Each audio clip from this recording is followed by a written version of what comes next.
Apa khabar para pendengar cerita seram The Haunting Cruise dan PN?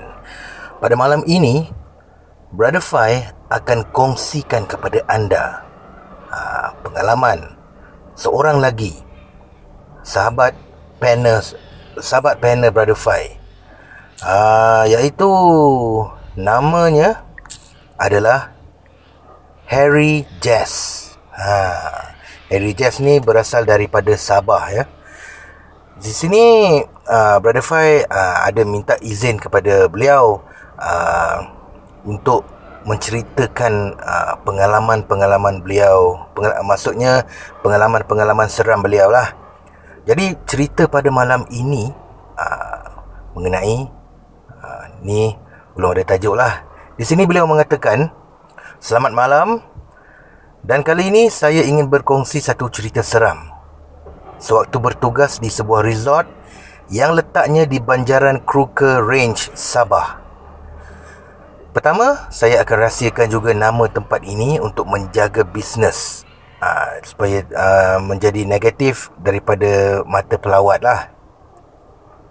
Pada tahun 2013, saya ni mulanya bekerja sebagai maintenance saja di resort ni.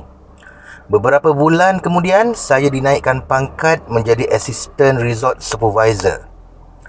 Sebelum naik menjadi supervisor resort, tempat ni memang cantik, sejuk, memiliki kitchen hall berbentuk nature dan F&B yang servisnya agak lumayan baik lah. Ada room chalet untuk disewa dan tapak perkhemahan, dan juga padang untuk aktiviti sukan. Pusat pelancongan yang swasta macam kami juga terlibat dalam aktiviti ranger dengan taman-taman di Sabah ni.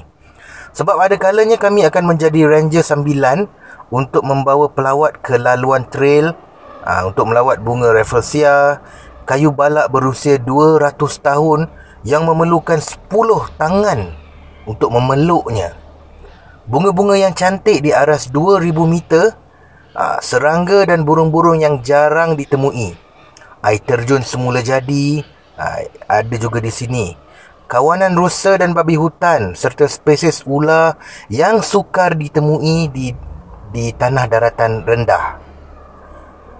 Untuk pakej yang lebih menarik, udara di sini sangat sejuk. Jika musim hujan, suhunya boleh jatuh hingga ke 11 darjah Celsius. Menggigil-gigil kesejukan siapa yang tinggal dan bekerja di sini. Setiap hari tempat ni berkabus. Ada kalanya saja yang tak ada kabus, terutama pada musim hujan. Sampaikan apabila kabus tebal tu datang kan, kita dengan orang yang berjarak 2 kaki, kita tak boleh nampak tau, akibat kabus yang tebal tu. Tugas saya di sini adalah menjaga resort ini dan kebajikan pekerja. Sambil tu, saya kena memastikan keuntungan resort ini naik meningkat setiap minggu. Dengan bangganya, saya mampu lakukan. Kerana saya ni kan lelaki dan banyak idea. Okeylah tu. Okey, kita tinggalkan sini dulu. Ada cerita seram saya nak kongsikan. Kata si Harry Jazz ni lah. Resort kami akan diliputi kabus tak tentu masa. Ada kalanya pagi dan sampai keesokan harinya, berminggu-minggu. Ada kalanya waktu matahari di kepala jam 12 tengah hari, tiba-tiba kabus datang. Ada yang saya suka dan ada yang saya tak suka pasal kabus ni. Sebab siapa yang mengalami baru tahu apa yang saya cakap betul ataupun palsu. Ketika kabus melanda, kawasan ni akan jadi memang sejuk dan basah lah. Pada saat ini anda akan dengar bermacam-macam suara. Suara budak-budak, seperti ada yang tamasya berlangsung lah dekat situ. Seperti ada orang kampung di sekitar kawasan tu ketika kabus tebal. Tapi sebenarnya tak ada. Saya dinasihatkan oleh pegawai perkhidmatan agar berhati-hati di kawasan ni. Sebab resort ni masih dalam kawasan hutan simpan dan masih ada penunggu yang tak kelihatan. Demikian juga saya katakan kepada semua turis, baik dari Jepun, Singapura, Jerman dan sebagainya. Walaupun mereka tak percaya, tapi jika bawa mereka dalam trail, saya akan pastikan mereka mulut jangan cabul dan bertanya-tanya yang bukan-bukan. Kerana saya dah lalui satu perkara yang sampai saat ini saya tak boleh lupakan. Saya diminta seorang bisnesmen dari Singapura untuk membawa dia trail hutan, melawat keindahan alam semula jadi. Dia berjanji akan masuk dengan saya bermula dari jam 2 petang. Dan apabila tepat jam 2 petang, kami masuk sambil memakai pakaian sukan lah. Saya bawa dia masuk sambil dia merakam keindahan alam.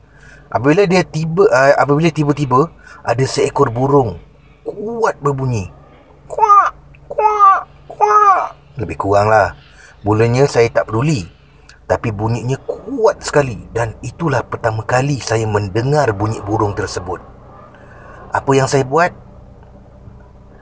Saya mengajukkan bunyi burung tersebut dengan kuat. Kuak, kuak, kuak. Dia berkuak sana, saya berkuak ke sini.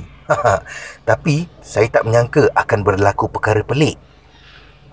Untuk menikmati keindahan trail akan perlu 2 jam. 2 jam lebih untuk memasuki laluan ni. Sepanjang perjalanan saya perasan ada sesuatu yang tak kena. Bunyi burung tu mengikori kami sepanjang trail. Di setiap perhentian kami akan ada bunyi burung tersebut. Dekat sekali, tapi burungnya tak kelihatan langsung. Pada pukul 3 petang dan di pertengahan trail, langit tiba-tiba gelap dan kabus muncul entah dari mana. Hujan pun turun. Saya dengan pelawat tadi berlari sampai ke penghujung trail sebelum tiba di pusat pendidikan pemeliharaan alam. Bunyi burung tu masih lagi kuat kedengaran.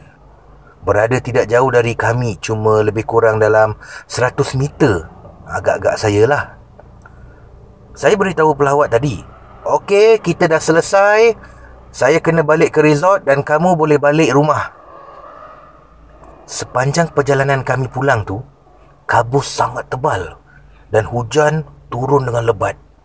Pokok-pokok bergoyang kencang.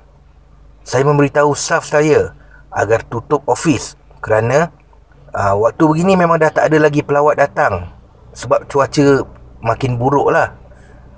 Hujan lebat dan angin kuat, dan pokok-pokok berbunyi riuh rendah.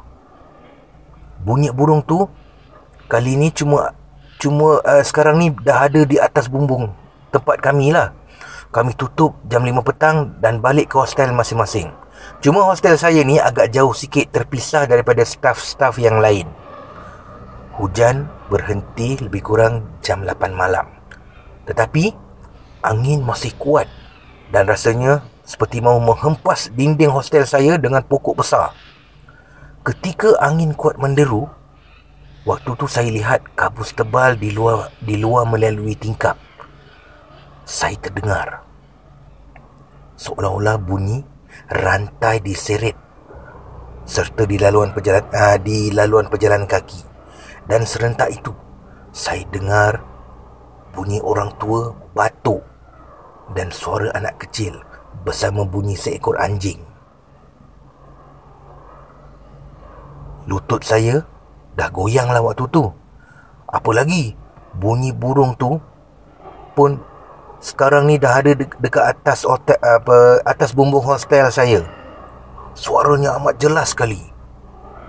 Mereka berada di luar rumah hostel. Benda tu lah, maksudnya bunyi burung tu dah ada dekat bahagian atas bumbung lah. Saya nak cabut lari kerana saya bersendirian dekat dalam hostel tu.